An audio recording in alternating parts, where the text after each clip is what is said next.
Glories of Mohini Ekadasi.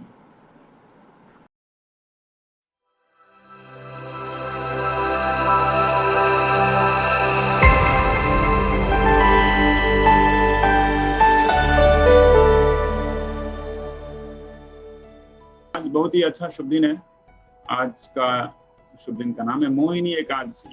ठीक है, तो एकादशी बहुत सारे भक्त लोग एकादशी जानते हैं क्या है और करते भी हैं, लेकिन कुछ भक्तों को शायद पता ना हो, तो उनके बारे में बताना चाहता हूँ कि एकादशी जो है प्रत्येक जो 15 दिन का जो सेक्शन होता है एक मास में, चंद्रमा का जो 30 कलाएं होती हैं, तो वैक्सिंग और वेनिंग दोनों में 11वें दिन जो दिन आता है उसे कहा जाता है क्या, एकादशी। और वो दिन भगवान श्री कृष्ण के लिए सबसे ज्यादा महत्वपूर्ण, बहुत ही डियर है, very very dear day specifically.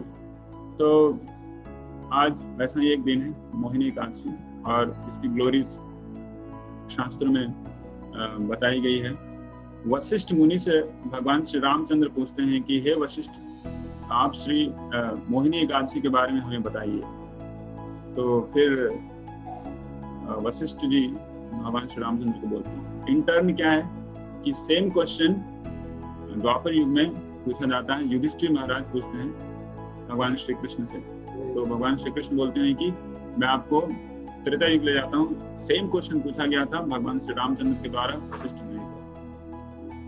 तो एक स्टोरी बताते हैं वशिष्ठ मुनि भगवान श्री राम को कि एक बार की बात है, गुजरात तरफ में एक प्रदेश है। उस प्रदेश में बहुत ही अच्छा, मतलब कि सरस्वती नदी के किनारे एक राज्य है। उस राज्य का जो राजा है बहुत ही सुसभ्य है और बहुत ही जितने भी गुणों, सभी गुण हैं उसके अंदर। फिर भी उसके राज्य में कुछ लोग कुछ गड़बड़ियां करते रहते हैं। तो उसी राज्य में उस राजा का नाम बताते हैं। उस राजा का नाम है द्युतिमान, किंग द्युतिमान, और उसके राज्य का नाम था भद्रावती। तो उसके राज्य में भद्रावती में एक बहुत ही बड़ा एरिस्टोक्रेटिक वैश्य रहते थे, मतलब कि बिजनेसमैन रहते थे। और वो बिजनेसमैन का नाम था धनमान, धनपाल उसका नाम था, धनपाल। धनपाल के कुछ 5 पुत्र थे, और उस पुत्रों में से एक का नाम था दृष्टबुद्धि। नाम भी बहुत अच्छा है, दृष्टबुद्धि। एकदम नाम और उसके काम दोनों एक साथ मिलते हैं। पहले वैदिक युगों में व्यक्ति के कर्म के अनुसार से उसका नाम भी कर्म और गुण के अनुसार नाम नहीं दिया जाता था। ऐसा नहीं कि आंख का अंधा नाम नयन सुख कुछ भी दे दो, या फिर चिंकी पिंकी टिंकी पिंकू, है ना, वैसा नहीं था। तो उसका नाम था दृष्टि बुद्धि, क्योंकि उसकी बुद्धि वैसी ही थी, दृष्टि थी, बहुत ही दूषित बुद्धि थी उसकी। तो वो क्या किया कि जब बचपन से ही बहुत बदमाश था, जब वो बड़ा हुआ तो सारे गलत तरीके को वो संग करने लगा। अरे बहुत ही गलत संग में फंस के वो न जाने कितने सारे पापों करने लगा, और इलिसिट सेक्स, बहुत सारे निरीह प्राणियों को मार के उसका मांस खाना, ये सब उसका रेगुलेटिव प्रिंसिपल हो गया। तो एक दिन ऐसे ही क्या है ना कि वो एक प्रोस्टिट्यूट के साथ में वो एक दिन वो एकदम खुल्लम खुला जा रहा था उसके पापा के घर के सामने से। तो पापा ने जब देखा तो उसका दिमाग, मतलब कि जैसे कि लगा कि बिजली कड़क गई हो। उसके अंदर रहा नहीं गया, उसका गुस्सा उसके आपे से बाहर हो गया, उसके पापा का, धनपाल का, कि मेरा सारा जितना भी इज्जत है ना इसने पानी में डुबा दिया इस व्यक्ति का। तो तुरंत आया और बहुत उसको पिटाई दिया, उसको अच्छे से पिटाई देने के बाद बोला तुम घर से निकल जा, इतना भी समझाया तुम समझ नहीं आएगा तुमको। उसके बाद घर से निकल गया, फिर बाहर गया, और बाहर में क्या करने लगा, और वो और भी ज्यादा गड़बड़ करने लगा, और प्रोस्टिट्यूट के साथ रहने लगा, शादी भी कर लिया, और बहुत तरीके के कार्यों का अंजाम लेना, चोरी डकैती।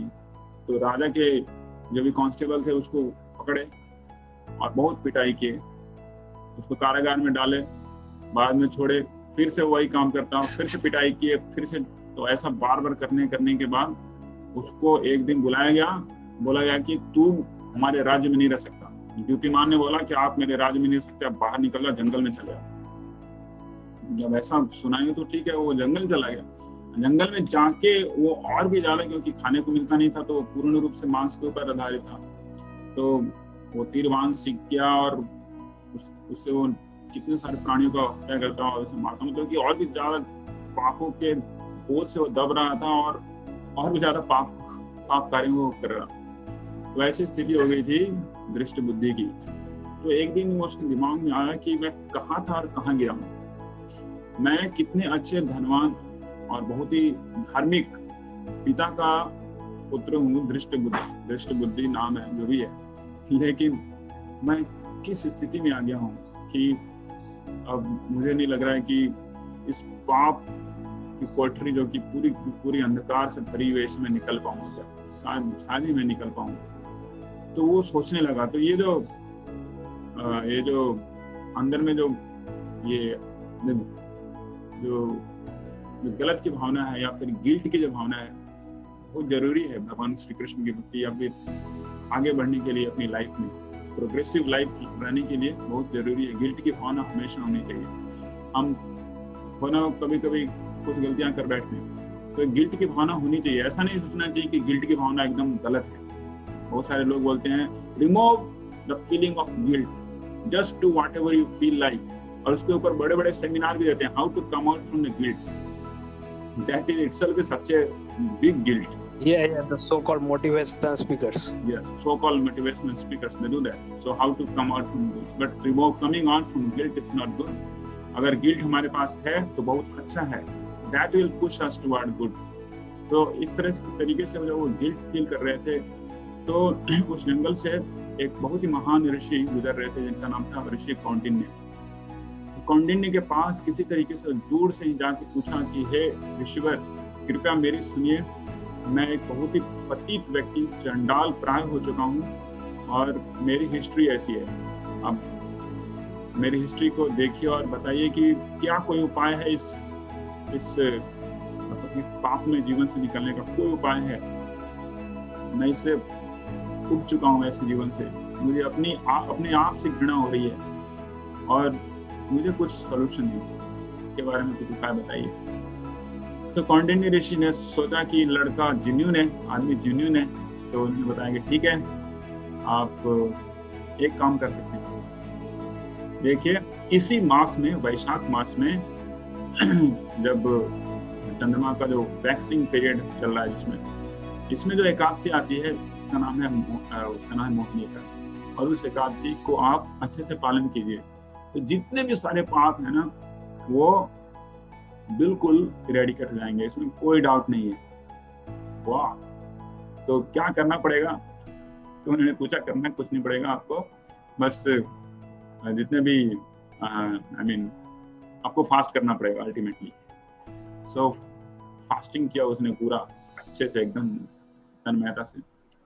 तो शास्त्र में बोला गया है कि ये एकादशी जो भी करते हैं और अच्छे से तन्मयता से श्रद्धा पूर्वक करते हैं, तो उनके अब तक के जितने भी पाप हुए हैं जीवन में, सभी खत्म हो जाते हैं, नष्ट हो जाते हैं. और यहाँ तक कि जो व्यक्ति इस ग्लोरी को सुनता है, मोहिनी एकादशी ग्लोरीज को सुनता है, उसके भी पाप नष्ट हो जाते हैं. ऑलमोस्ट नष्ट हो जाते हैं. हो सकता है कुछ रहे, लेकिन ऑलमोस्ट नष्ट हो जाते हैं. कितनी श्रद्धा से हम सुनते हैं उसके ऊपर डिपेंड करता है.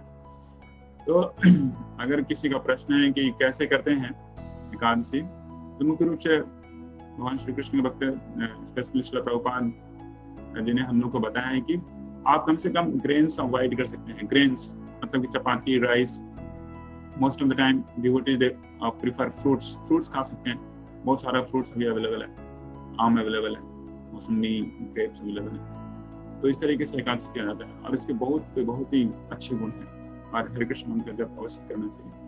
तो इस तरीके से मोहिनी एकादशी की ग्लोरी हम लोग सुने.